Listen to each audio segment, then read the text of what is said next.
देश भर में जो बात चल रहा है फिल्म को लेकर, क्या कहें? हिंदू भवानी का सिंह है मूल रूप में, लेकिन धर्म का अपमान सहते सहते ये डरपोक कुत्ता बन गया है। और इस डरपोक बनने के कारण ये सहिष्णुता का कलंक हिंदुओं के माथे पड़ गया। ये सहनशील बन गया और जो नहीं सहन करना चाहिए वो भी सहन करने लग गया। इसलिए हिंदुओं के 5 लाख मंदिर टूट गए, लाखों करोड़ों महिलाओं पर सामूहिक बलात्कार हुए, करोड़ों करोड़ों गायों की हत्या हो गई, अभी भी हो रही है। 40,000 लव जिहाद के केसेस देश भर में रोज के हैं। 1 लाख गोवंश रोज भारतवर्ष में काटा जाता है। लाखों मंदिरों का विध्वंस, ये सब धर्म का विध्वंस इसलिए हुआ और देश का विध्वंस इसलिए हुआ, देश के टुकड़े टुकड़े हो गए। ईरान, इराक, अफगानिस्तान, पाकिस्तान हाथ से गया, बांग्लादेश, ब्रह्मदेश, इंडोनेशिया, कंबोडिया सब हाथ से गया।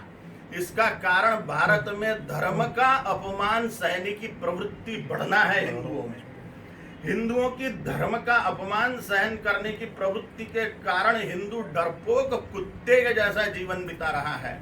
ये भवानी का सिंह, इसे अपने भवानी के सिंहत्व को जागृत करना चाहिए। और ये जो अभी केस हुई काली माँ के अपमान की अथवा पालघर के साधुओं की हत्या की या अन्य जितनी भी धर्म क्षेत्र के साधुओं के श्रद्धा स्थानों के अपमान की बातें हैं, वो सब केसेस, इस पर तीव्र प्रतिक्रिया हिंदुओं ने संवैधानिक पद्धति से करनी चाहिए।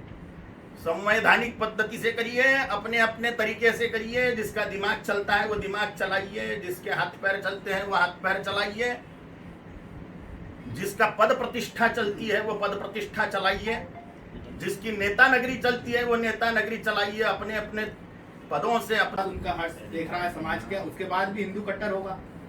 हिंदू कट्टर हो रहा है, इसी का परिणाम है राम मंदिर हाथ में आ गया, 370 हट गई, क्योंकि हिंदू एकीभूत होके कट्टर हिंदुवादी राजा को वहां बिठा रहा है। बार बार दूसरी बार बिठा दिया, तीसरी बार बैठेंगे तो काशी मथुरा हाथ में आ जाएगी। ऐसे हमारे 5 लाख मंदिर हाथ में आ जाएंगे। सारी समस्याओं का समाधान राजनीति में है। हम जिनको भी पूज रहे हैं वो सबके सब राजा है। छत्रपति शिवाजी महाराज राजा थे, राजनीति करते थे। महाराणा प्रताप जी राजा थे, राजनीति करते थे। गुरु गोविंद सिंह जी महाराज भी राजा जैसे ही थे, फौजी थी उनके पास में दुष्टों को निपटाने के लिए।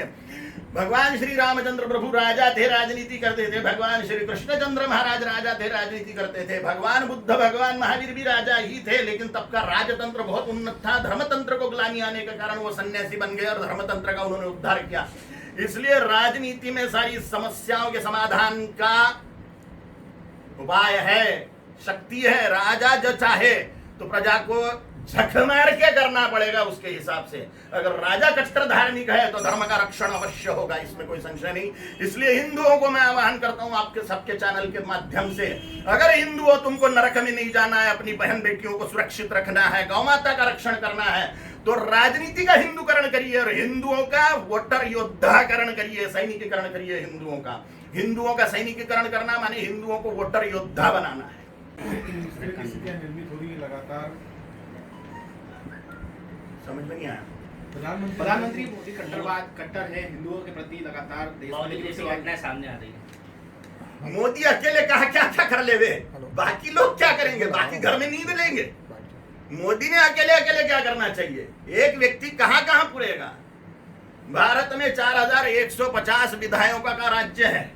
4150 विधायक राज्य करते हैं भारतवर्ष पर। 545 लोकसभा सांसद राज्य करते हैं और 250 राज्यसभा सांसद करते हैं राज्य भारतवर्ष पर। कुल मिलाकर 4950 राजा लोग भारतवर्ष पे राज्य करते हैं। तो मोदी, योगी शाह, 3 ही लोग जो है वो कट्टरता दिखा रहे हैं, धर्म प्रेम दिखा रहे हैं। तो उन्होंने ही ठेका लेके रखा है क्या? बाकी के फिर गधी के पिछवाड़े में घुसने वाले हैं क्या? इनको धर्म का कोई प्रेम नहीं है। ये जीते जी भले ही सुखी दिखेंगे, लेकिन 12,000 साल के लिए नरक में सड़ेंगे, इसमें कोई संशय नहीं है। क्योंकि राजपथ पर बैठने के बाद में भी, सत्ता पथ पर बैठने के बाद में भी, एडमिनिस्ट्रेशन में होने के बाद में भी अगर ये धर्म रक्षा की बात नहीं करते हैं तो निस्संशय इनके बाल बच्चों सहित ये पूरा कुल के कुल 12,000 साल के लिए नरक में सड़ेंगे। जिस तरह से राजस्थान और महाराष्ट्र, बात याद में रखनी चाहिए कि हिंदुओं की सारी समस्याओं की जड़ राजनीति में है। अगर कट्टर हिंदूवादी राजा शासन में बैठते हैं तो निस्संशय धर्म का रक्षण वो करेगा। हिंदुओं की ऐसी तैयारी नहीं है कि वो मुसलमानों के जैसे काम कर सके, क्योंकि मुसलमानों को निरंतर कौमी मजहबी तालीम मदरसों से मिलती है। हिंदुओं को घर से धर्म शिक्षा नहीं है, स्कूलों से धर्म शिक्षा नहीं है, मंदिरों से भी धर्म शिक्षा नहीं है। इसलिए हिंदुओं के 5 लाख मंदिर फोड़ दिए गए हैं, तो भी हिंदू अभी भी जागरूक नहीं हो रहा है। फिर भी हम संवैधानिक लड़ाई लड़ाएंगे, क्योंकि हिंदू अभी धर्म के प्रति जागरूक ही नहीं है। और हम हिंदुओं को निरंतर कट्टर वोटर बैंक बनाने पे तुले हुए हैं। मुसलमान इसलिए झेले जाते हैं क्योंकि मुसलमान कट्टर वोटर बैंक है, उनका एकजुट मत इस्लाम के लिए पड़ता है। हिंदुओं का सड़े हुए जाति के लिए, वर्ण के लिए, भाषावाद के लिए हिंदुओं का वोट डिवाइड हो जाता है। पेट्रोल दाल आटे के भाव के लिए हिंदुओं का वोट डिवाइड हो जाता है।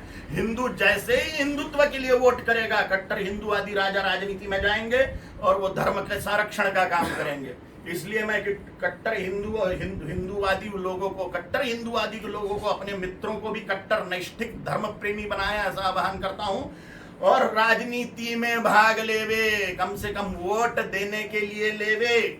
मुसलमानों का वोटिंग प्रतिशत 100% है, हिंदुओं का 50% से ज्यादा, 60% से ज्यादा वोटिंग नहीं होता है। और हिंदू लोग मुसलमानी साम्राज्य को आमंत्रण कर रहे हैं वोट न करते हुए। इसलिए हिंदुओं को आह्वान करता हूं कि वो कट्टर वोटर बैंक बने। सड़ा हुआ वर्णवाद, भाषावाद, जातीयवाद त्यागते हुए, प्रांतवाद का त्याग करते हुए, जातीयवाद का, वर्णवाद का त्याग करते हुए कट्टर हिंदूवादी बने और हिंदुत्व के लिए वोट करे, तो धर्म रक्षण बहुत आसानी से हो जाएगा। शारीरिक शक्ति का विनियोग करिए। अगर ये हिंदू नहीं करता है तो धर्म का नाश तो हो ही जा रहा है। देश आधा भी नहीं बचा है। धर्म संस्कृति का संहार होने के कारण, नाश होने के कारण ग्राम देवता, कुल देवता, पितृदेवता इत्यादियों का हिंदुओं पर कोप हो रहा है, जिसके कारण हिंदू दुखी होते जा रहा है और दुखी होगा। और अगर धर्म का अपमान ऐसे ही हिंदू सहते गया तो 12,000 साल के लिए नरक में सड़ेगा। इसलिए सभी हिंदूवादी संगठनों को मैं आह्वान करता हूं, सभी संतों महंतों को हाथ जोड़ के आह्वान करता हूं, सभी मंदिरों के पुजारियों को आह्वान करता हूं कि अपने अपने क्षेत्रों से FIR दर्ज कराएं, तीव्र आक्रोश व्यक्त करें धर्म के संरक्षण के लिए। अगर हम ये नहीं करते तो गांडू कुत्ते तो हम बन के बैठे हुए हैं हिंदू लोग, और ज्यादा संहार होगा। हिंदू साम्राज्य स्थापना का छत्रपति शिवाजी महाराज, गुरु गोविंद सिंह जी महाराज, राणा प्रताप जी महाराज का स्वप्न अधूरा रह जाएगा और हिंदुओं का नाश हो जाएगा। और इस पर अंत नहीं होगा तो हिंदुओं को 12,000 साल के लिए नरक में भी सड़ना पड़ेगा, इसमें कोई संशय नहीं है। मैं तो जा रहा हूं FIR करने के लिए। कौन वो महिला है, उसको चुड़ैल बोलना, ये चुड़ैलों का अपमान है। वो इतनी दुष्ट प्रवृत्ति की है कि उसने देवी देवताओं का अपमान करना शुरू किया। यहाँ तक कि ठीक है कि साधुओं में जो भ्रष्ट साधु हैं उनके मामले में कुछ फिल्में बनती हैं, तो यहाँ तक कि हम सहन कर लेंगे, लेकिन देवताओं के अपमान को हम सहन नहीं करेंगे। संवैधानिक पद्धति से हम कार्य करेंगे और निस्संशय FIR या प्रोटेस्ट करना, आंदोलन करना इत्यादि हम करते ही रहेंगे। जी, हम सहते हैं इसलिए वो करते हैं। हमने सहनशीलता का त्याग करने देना चाहिए। सहिष्णु ये शब्द जो है, मैंने सहन करने वाला है, हिंदुओं पर कलंक है। योस्मान दृष्टि यम वयम दुष्मः, ये वेदों का आदेश है। जो धर्म के द्वेष्टा है उनका हम नाश कर देवे। अगर हम नाश नहीं कर देते हैं तो ऐसे राजाओं को सत्ता में बिठाए जो नाश कर देवे दुष्टों का। तो दोनों के खिलाफ करना चाहिए। मैं तो करने जा ही रहा हूँ, मैं तो जा ही रहा हूँ। कहाँ जाएंगे आप, कितनी FIR होगी? मैं तो एक ही करूंगा ना भाई। नहीं ना, और भी आपके समर्थकों आपने कहा है। सबको मैं आपके चैनल से वही तो आह्वान कर रहा हूँ सबसे। TMC जहां पर पश्चिम बंगाल है वहां पर भी इस तरह की घटना निकल कर सामने। ऐसा नहीं लगता कि जहां पर भाजपा शासित प्रदेश की वहीं पर इस तरह की घटनाएं निकल कर आ रही हैं? मुझे इसका पता है। जिसने छत्रपति शिवाजी महाराज के प्रति, गुरु गोविंद सिंह जी महाराज को, छत्रपति शिवाजी महाराज को, राणा प्रताप जी महाराज को पथभ्रष्ट कहा, वो गांधी के मामले में मैंने जो बोला उस पर मैं अडिग हूं और मुझे उसका कोई पश्चाताप नहीं है। अभी आपका FIR दर्ज कराने के लिए मैं जा रहा हूं अभी FIR दर्ज कराने के लिए। और सभी कट्टर हिंदूवादी संगठनों से, साधुओं से, महंतों से, देवी मंदिर के पुजारियों से, मंदिरों के सभी मंदिरों के पुजारियों से निवेदन करता हूं हाथ जोड़ के कि जाओ अपने अपने क्षेत्र में FIR करो, संवैधानिक रीति से आक्रोश प्रकट करो, जगदम्बा के अपमान का बदला लो। संवैधानिक रीति से आह्वान कर रहा है काली माँ का बेटा आप सबको। ओम काली। महाराज साहब जैसे ही और जानते हैं बहुत बढ़िया, ज़्यादा हो गया ठीक है। बहुत ज़्यादा है।